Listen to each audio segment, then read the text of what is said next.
ದೇಶದ ಅಭಿವೃದ್ಧಿಯಲ್ಲಿ ಯುವಕರ ಪಾತ್ರ ಪ್ರಮುಖ. ಸಿಮೆಂಟ್ ಮಂಜು.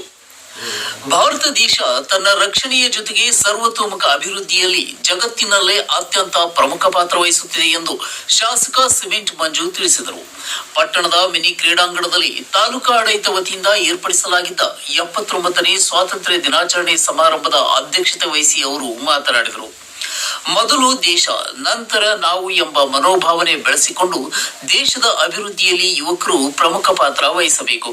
ಭಾರತಾಂಬೆ ಎಂದಿಗೂ ಪ್ರಪಂಚದಲ್ಲಿ ತಲೆ ಎತ್ತಿ ನಿಲ್ಲುವಂತೆ ಮಾಡಲು ಎಲ್ಲರೂ ಶ್ರಮಿಸೋಣ ಎಂದು ಹೇಳಿದರು. ತಹಶೀಲ್ದಾರ್ ಮಲ್ಲಿಕಾರ್ಜುನ್ ರವರು ಧ್ವಜಾರೋಹಣ ನೆರವೇರಿಸಿ ಯುವಕರು ಸಾಮಾಜಿಕ ಜಾಲತಾಣಗಳ ದುರುಪಯೋಗ ಮಾಡಿಕೊಳ್ಳುತ್ತಿರುವುದನ್ನು ಕಡಿಮೆ ಮಾಡಬೇಕು. ಸಮಾನತೆ, ನಾವು ನಮ್ಮ ದೇಶದ ಸಮಾನತೆ ಐಕ್ಯತೆಯನ್ನ ಕಾಪಾಡುತ್ತೇವೆ, ಪರಿಸರ ಸಂರಕ್ಷಿಸುತ್ತೇವೆ, ಅಸ್ವಚ್ಛತೆಯನ್ನ ದೂರ ಮಾಡುತ್ತೇವೆ, ಶಿಕ್ಷಣವನ್ನ ಪ್ರೋತ್ಸಾಹಿಸುತ್ತೇವೆ ಎಂದು ಪ್ರತಿಜ್ಞೆ ಮಾಡೋಣ ಎಂದು ಹೇಳಿದರು. ಸಮಾರಂಭದಲ್ಲಿ ಸಮಾಜ ಸೇವೆ ಕ್ಷೇತ್ರದಲ್ಲಿ ಸಾಧನೆ ಮಾಡಿದ HP ಮೋಹನ್, ಪತ್ರಿಕಾ ಮಾಧ್ಯಮ HD ಪ್ರದೀಪ್, ಪೌರ ಕಾರ್ಮಿಕರಾದ ನಾಗರತ್ನ, SSLCಯಲ್ಲಿ ಅತಿ ಹೆಚ್ಚು ಅಂಕ ಪಡೆದ MP ಭುವನ್, ಕ್ರೀಡೆ DG ಭವ್ಯ, ಮಾಜಿ ಸೈನಿಕ ಹವಾಲ್ದಾರ್ CS ಆದರ್ಶ, ಆರೋಗ್ಯ ಇಲಾಖೆ ಅಬೂಬ್ಕರ್, ಶಿಕ್ಷಣ ಇಲಾಖೆ ML ಎಲಿಜಬೆತ್, ಸರ್ಕಾರಿ ಸೇವೆ ಸವಿತಾ, ಕೃಷಿಯಲ್ಲಿ ಧರ್ಮಲಿಂಗ್, ಕಂದಾಯ ಇಲಾಖೆ ಅಂಜುಮ್ ಕಿಲೆದಾರ್, ಸರ್ವಿಸ್ ಸೂಪರ್ವೈಸರ್ ಮಂಜೇಗೌಡ, ಶಿಕ್ಷಣ ಇಲಾಖೆ KL ಪುರುಷೋತ್ತಮ್, ಪೊಲೀಸ್ ಇಲಾಖೆ ಹಬೀಬ್ ಮೋಹನ್ ರವರನ್ನ ಸನ್ಮಾನಿಸಲಾಯಿತು. ಸಮಾರಂಭದಲ್ಲಿ ಪಟ್ಟಣ ಪಂಚಾಯಿತಿ ಅಧ್ಯಕ್ಷೆ ತಾಹಿರಾ ಬೇಗಂ, BO AJ ಕೃಷ್ಣಗೌಡ, ತಾಲೂಕು ಪಂಚಾಯಿತಿ ಕಾರ್ಯನಿರ್ವಹಣಾಧಿಕಾರಿ ಸುಬ್ರಹ್ಮಣ್ಯ, ಪೊಲೀಸ್ ಇನ್ಸ್ಪೆಕ್ಟರ್ ಮೋಹನ್ ರೆಡ್ಡಿ, ಪಟ್ಟಣ ಪಂಚಾಯಿತಿ ಮುಖ್ಯಾಧಿಕಾರಿ ಮಂಜುನಾಥ್, ತಾಲೂಕಾ ವೈದ್ಯಾಧಿಕಾರಿ ಡಾಕ್ಟರ್ ನಿಸಾರ್ ಫಾತಿಮಾ, RFO ರಾಥೋಡ್ ಸುನೀಲ್, ನಾಗರಿಕ ಹೋರಾಟ ಸಮಿತಿ ಅಧ್ಯಕ್ಷ KS ಮಂಜೇಗೌಡ, ತಾಲೂಕಾ ನೌಕರರ ಸಂಘದ ಅಧ್ಯಕ್ಷ ವರದರಾಜು, ಕೃಷಿ ಪತ್ತಿನ ಸಹಕಾರ ಸಂಘದ ಅಧ್ಯಕ್ಷ ಶಾಂತಕೃಷ್ಣ, ರಂಗಯ್ಯ, ಪಟ್ಟಣ ಪಂಚಾಯಿತಿಯ ಸದಸ್ಯರು, ಅಧಿಕಾರಿಗಳು ಉಪಸ್ಥಿತರಿದ್ದರು. ತಂಡದ ನಾಯಕಿ ಕೀರ್ತನಾ ನಾಯಕತ್ವದಲ್ಲಿ ರಾಷ್ಟ್ರ ಧ್ವಜಕ್ಕೆ ಧ್ವಜ ಗೌರವ ವಂದನೆ ನೀಡಿ ಮುಂದೆ ಸಾಗುತ್ತಿದ್ದು, ತಂಡದ ನಾಯಕ ಸಂಜಯ್ ನಾಯಕತ್ವದಲ್ಲಿ ರಾಷ್ಟ್ರ ಧ್ವಜಕ್ಕೆ ಧ್ವಜ ವಂದನೆ ಗೌರವ ನೀಡಿ ಇವರನ್ನ ಹಿಂಬಾಲಿಸಿಕೊಂಡು ವಿಶ್ವೇಶ್ವರಯ್ಯ ಶಾಲಾ ಸ್ಕೌಟ್ ತಂಡ ಆಗಮಿಸುತ್ತಿದ್ದು, ತಂಡದ ನಾಯಕಿ ಮೋಕ್ಷ ನಾಯಕತ್ವದಲ್ಲಿ ರಾಷ್ಟ್ರ ಧ್ವಜಕ್ಕೆ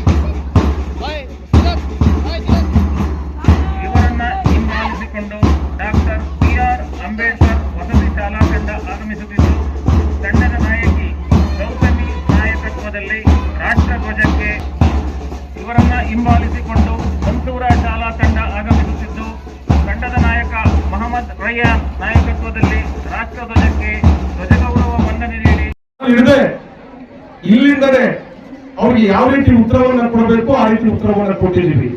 ಕೊನೆಗೆ ಆ ದೇಶದ ಸೇನಾ ಮುಖ್ಯಸ್ಥ ನಮ್ಮ ದೇಶದ ಸೇನಾ ಮುಖ್ಯಸ್ಥರಿಗೆ ದೂರವಾಣಿ ಮುಖಾಂತರ ಗೋಗರಿತಕ್ಕಂಥ ಪರಿಸ್ಥಿತಿಯನ್ನು ನಿರ್ಮಾಣ ಮಾಡಿದ್ದೀವಿ.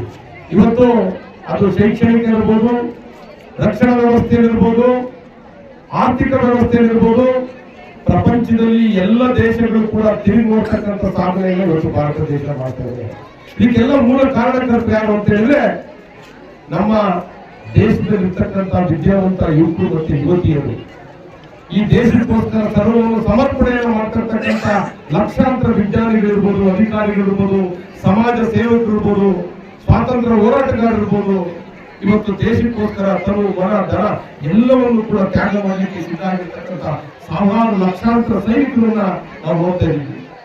ನಮ್ಮೆಲ್ಲರ ಉದ್ದೇಶ ಒಂದೇ, ಈ ದೇಶ ಪ್ರಪಂಚದಲ್ಲಿ ಭಾರತಾಂಬೆ ಯಾವತ್ತೂ ಕೂಡ ತಲೆ ತಗ್ಗಿಸ್ತಂಗೆ ಆಗಬಾರ್ದು. ನಮ್ಮ ದೇಶ ಪ್ರಪಂಚದಲ್ಲಿ ಇವತ್ತು ಮೂರನೇ ದೊಡ್ಡ ಆರ್ಥಿಕ ಶಕ್ತಿಯಾಗಿ ಬೆಳೀತಾ ಇದೆ. ಮುಂಬರ್ತಕ್ಕಂಥ ದಿನಗಳಲ್ಲಿ ಈ ದೇಶ ಪ್ರಪಂಚದ ಸೂಪರ್ ಪವರ್ ರಾಷ್ಟ್ರ ಆಗ್ಬೇಕು ಅಂತಕ್ಕಂಥ ಉದ್ದೇಶದಿಂದ ನಾನು ಕೂಡ ಕೆಲಸ ಮಾಡ್ತೀನಿ. ನನ್ನ ಎಲ್ಲ ಆತ್ಮೀಯ ಯುವತಿಯ ಮಿತ್ರರು ಹಾಗೂ ವಿದ್ಯಾರ್ಥಿ ಬಂಧುಗಳಲ್ಲಿ ನಾನು ಮನವಿಯನ್ನು ಮಾಡ್ತೀನಿ.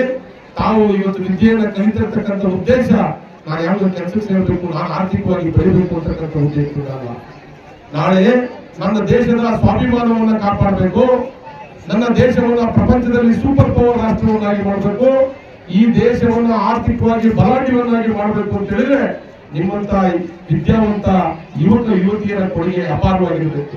ಈ ದೇಶಕ್ಕೆ ಉತ್ತಮ ವಿಜ್ಞಾನಿ ಆಗ್ತೀನಿ, ಈ ದೇಶಕ್ಕೆ ಉತ್ತಮವಾದ ಅಧಿಕಾರಿ ಆಗ್ತೀನಿ ಅಂತಕ್ಕಂಥ ಛಲ ತಮ್ಮೆಲ್ಲರೂ ಕೂಡ ಇರಬೇಕು. ಯಾಕೆಂತ ಹೇಳಿದ್ರೆ ಇವತ್ತು ಆಲೂರು ತಾಲೂಕಲ್ಲಿ ನಮಗೂ ಕೂಡ ಹೆಮ್ಮೆ ಆಗುತ್ತೆ. ಇವತ್ತು SSLC ಫಲಿತಾಂಶದಲ್ಲಿ ಹಾಸನ ಜಿಲ್ಲೆಯಲ್ಲಿ 2ನೇ ಸ್ಥಾನವನ್ನ ಆಲೂರು ತಾಲೂಕು ಇವತ್ತು ಕಾಪಾಡಿಕೊಂಡು ಬಂದಿದೆ. ನನ್ನ ಆಸೆ ಮುಂಬರ್ತಕ್ಕಂಥ ದಿನಗಳಲ್ಲಿ ಈ ಜಿಲ್ಲೆಯಲ್ಲಿ ಪ್ರಥಮ ಸ್ಥಾನಕ್ಕೆ ಬರಬೇಕು. ಇನ್ನು ಮುಂಬರ್ತಕ್ಕಂಥ ದಿನಗಳಲ್ಲಿ ಈ ರಾಜ್ಯದಲ್ಲಿ ಪ್ರಥಮ ಸ್ಥಾನವನ್ನ ತಾವೆಲ್ಲರೂ ಕೂಡ ತಂದ್ಕೊಳ್ಬೇಕು ಅಂತ ಹೇಳ್ತಕ್ಕಂಥ ಇಚ್ಛಾಶಕ್ತಿ ಈ ಸಂದರ್ಭದಲ್ಲಿ ವ್ಯಕ್ತಪಡಿಸ್ತಾ, ಮಳೆ ಕೂಡ ನಮಗೆ ಪ್ರಕೃತಿ ಕೂಡ ಸಹಾಯ ಮಾಡಿದೆ. ಯಾಕೆಂದ್ರೆ ನಾವು ಮಾಡ್ತಕ್ಕಂಥ ಕಾರ್ಯಕ್ರಮದಲ್ಲಿ ಪ್ರಕೃತಿ ಕೂಡ ಸಹಾಯ ಮಾಡಿದೆ. ನಮ್ಮೆಲ್ಲರ ಉದ್ದೇಶ ಒಂದೇ, ಯಾರಿಗೂ ಕೂಡ ಅಧಿಕಾರ ಶಾಶ್ವತ ಅಲ್ಲ. ನಾವು ಅಧಿಕಾರದಲ್ಲಿ ಇರ್ತಕ್ಕಂಥ ಸಂದರ್ಭದಲ್ಲಿ ಹೇಗೆ ನಡ್ಕೊತೀವಿ, ಅಧಿಕಾರದಲ್ಲಿ ಇರ್ತಕ್ಕಂಥ ಸಂದರ್ಭದಲ್ಲಿ ಏನ್ ಮಾಡ್ತೀವಿ ಅಂತಕ್ಕಂಥ ಭಾರಿ ಮುಖ್ಯ. ಯಾವುದೇ ವ್ಯಕ್ತಿ, ಯಾವುದೇ ಅಧಿಕಾರಿ, ಯಾವುದೇ ವ್ಯಕ್ತಿಯ ಮುಖವನ್ನು ನೋಡಿ ಕೆಲಸ ಮಾಡಬಾರದು. ನಾವು ಬಹುಮುಖ್ಯವಾಗಿ ಈ ದೇಶದಲ್ಲಿ ರೈತರನ್ನ ನೆನಪಿಟ್ಕೊಂಡು ನಾವು ಕೆಲಸವನ್ನ ಮಾಡಬೇಕು. ರೈತರು ದಿನ ಬೆಳಗ್ಗೆ ಗದ್ದೆಯಲ್ಲಿ ಹೊಲದಲ್ಲಿ ಅವ್ರು ಕಷ್ಟ ಪಡ್ಲಿಲ್ಲ ಅಂತ ಹೇಳಿದ್ರೆ ನಾವ್ಯಾರು ಸುಖವಾಗಿ ನಿಮ್ಮದಿಯಾಗಿ ಇರ್ಲಿಕ್ಕೆ ಸಾಧ್ಯ ಇಲ್ಲ. ಈ ದೇಶ ಸುಖವಾಗಿ ಶಾಂತಿಯಾಗಿ ನಿಮ್ಮದಿಯಾಗಿರ್ಬೇಕು ಅಂದ್ರೆ ನಾವು ಸೈನಿಕರ ಒಂದ್ಸತಿ ನೆನಪು ಮಾಡ್ಕೋಬೇಕಾಗುತ್ತೆ. -30 ಇರ್ತಕ್ಕಂಥ ಜಾಗದಲ್ಲೂ ಕೂಡ ತನ್ನ ಕುಟುಂಬವನ್ನ ಸರ್ವಸ್ವವನ್ನು ತ್ಯಾಗ ಮಾಡಿ ದೇಶಕ್ಕೋಸ್ಕರ ತನ್ನ ಪ್ರಾಣವನ್ನೇ ಕೊಟ್ಟಂತ ಸೈನಿಕರು ಕೂಡ ಈ ಸಂದರ್ಭದಲ್ಲಿ ನೆನೆಸ್ಕೊಂತ ಇವತ್ತು 79ನೇ ಸ್ವಾತಂತ್ರ್ಯ ದಿನಾಚರಣೆಯ ತಾಲೂಕು ನಮ್ಮ ದೇಶವು ಸಾಕಷ್ಟು ಪ್ರಗತಿಯನ್ನು ಸಾಧಿಸಿದೆ. ವಿಜ್ಞಾನ, ತಂತ್ರಜ್ಞಾನ, ಕೃಷಿ, ಶಿಕ್ಷಣ, ಬಾಹ್ಯಾಕಾಶ ಸಂಶೋಧನೆ ಹೀಗೆ ಅನೇಕ ಕ್ಷೇತ್ರಗಳಲ್ಲಿ ನಾವು ಜಗತ್ತಿಗೆ ಮಾದರಿಯಾಗಿದ್ದೇವೆ. ನಮ್ಮ ಇಸ್ರೋ ಸಂಸ್ಥೆಯು ಮಂಗಳಯಾನ ಮತ್ತು ಚಂದ್ರಯಾನದಂತಹ ಮಹತ್ ಸಾಧನೆಗಳನ್ನು ಮಾಡಿ ಜಗತ್ತಿನ ಗಮನ ಸೆಳೆಸಿದೆ. ನಮ್ಮ ಯುವಕರು ಅಂತಾರಾಷ್ಟ್ರೀಯ ಮಟ್ಟದಲ್ಲಿ ಉತ್ತಮ ಸಾಧನೆ ಮಾಡುತ್ತಿದ್ದಾರೆ. ಇದು ನಮ್ಮೆಲ್ಲರಿಗೂ ಹೆಮ್ಮೆಯ ವಿಷಯ. ನಮ್ಮ ದೇಶವನ್ನು ಇನ್ನಷ್ಟು ಬಳಸಿಕೊಳ್ಳಲು ನಾವು ಪ್ರತಿಯೊಬ್ಬರೂ ನಮ್ಮ ಜವಾಬ್ದಾರಿಗಳನ್ನು ಅರಿತುಕೊಂಡು ಕಾರ್ಯನಿರ್ವಹಿಸಬೇಕು.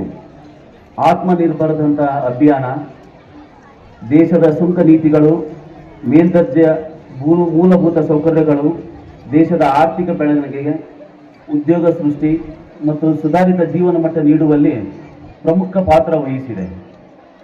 ಭಾರತ ನಾಗರಿಕರನ್ನು ಎಲ್ಲ ವಿಷಯಗಳಲ್ಲಿ ಸ್ವಾವಲಂಬಿಯನ್ನಾಗಿ ಮಾಡುವುದು ಇದರ ಮುಖ್ಯ ಉದ್ದೇಶವಾಗಿದೆ. ಆದರೆ ಇಂದಿನ ಯುವಕರು ಪ್ರಮುಖವಾಗಿ ಎದುರಿಸುತ್ತಿರುವ ಸವಾಲುಗಳು ಏನೆಂದರೆ ಸಾಮಾಜಿಕ ಮಾಧ್ಯಮಗಳ ದುರುಪಯೋಗ. ಪ್ರತಿ ಹಳ್ಳಿಯಲ್ಲೂ ರಿಸರ್ಚ್ ಪ್ರಕಾರ 2 ಗಂಟೆ ಯುವಕರು ಟೈಮ್ ಸ್ಪೆಂಡ್ ಮಾಡ್ತಾ ಇದ್ದಾರಂತೆ ರಿಸರ್ಚ್ ಪ್ರಕಾರ. ಇದನ್ನು ನಾವು ಕಡಿಮೆ ಮಾಡಬೇಕು. ಯಾಕಂದರೆ ಅದೇ 2 ಗಂಟೆ ನೀವು ಸಾಮಾಜಿಕ ಜಾಲತಾಣ ನಿಮ್ಮ ಜ್ಞಾನ ಬೆಳೆಸಿಕೊಳ್ಳಲು ಅಥವಾ ಸೋಷಿಯಲ್ ಡೆವಲಪ್ಮೆಂಟ್ ಸಲುವಾಗಿ ಏನೇನು ಚಟುವಟಿಕೆ ನಡೀತಾ ಇದ್ದಾವೆ, ನಿಮ್ಮ ಸಬ್ಜೆಕ್ಟ್ಗಳು ತಿಳ್ಕೊಳ್ಳೋಕೆ ಯೂಸ್ ಮಾಡಬೇಕು ಅಂತ ವಿನಂತಿ. ಶಿಕ್ಷಣದಲ್ಲಿ